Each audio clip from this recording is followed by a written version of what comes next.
So how do you write roots in exponent form? Because there's a lot of times in algebra where we need to work with exponents instead of working with root form.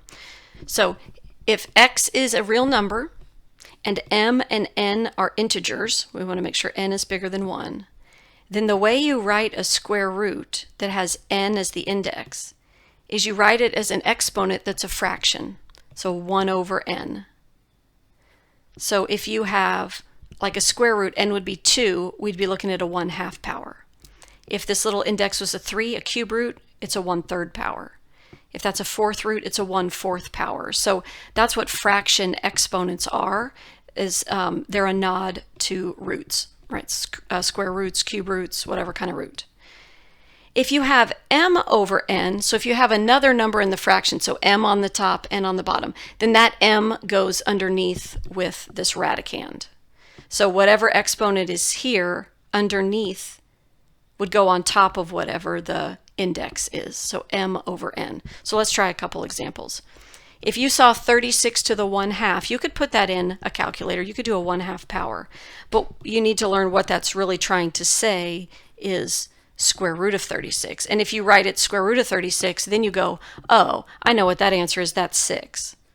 Whereas maybe you wouldn't have known what this answer was. But once you see it in root notation, you're like, oh, I've seen that before. 125 to the 1/3 power. A 1/3 power is the same as a cube root.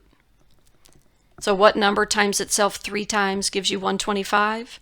Well, you could use a calculator and just try 2, try 3, try 4. It won't take long. You'll find out that it's 5. 5 times 5 times 5 is 125. But again, it's knowing that the 1/3 power is the same thing as a cube root. So what about 4 to the 5/4 power? Okay, so that numerator is not a 1. It's a different number. So it's a fourth root because of the little 4 in the denominator. And my big 4 is underneath here with a 5th power. So that's where that top numerator goes. It goes right there. It's 4 to the 5th. So this would be the fourth root of,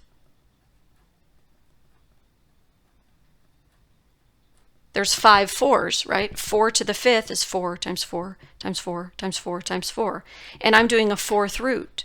So I would be looking for groups of 4. Well, there's a group of 4. Are those the prime factors? No. I could have written each of those as 2's, but that'd take forever. I already had a group of 4. So that means this green 4 can come out. It's a fourth root. And what's left behind is a single little 4. So a whole bunch of 4's on that one. But again, you need to know how roots look if you change them to exponent form. They always look like fractions.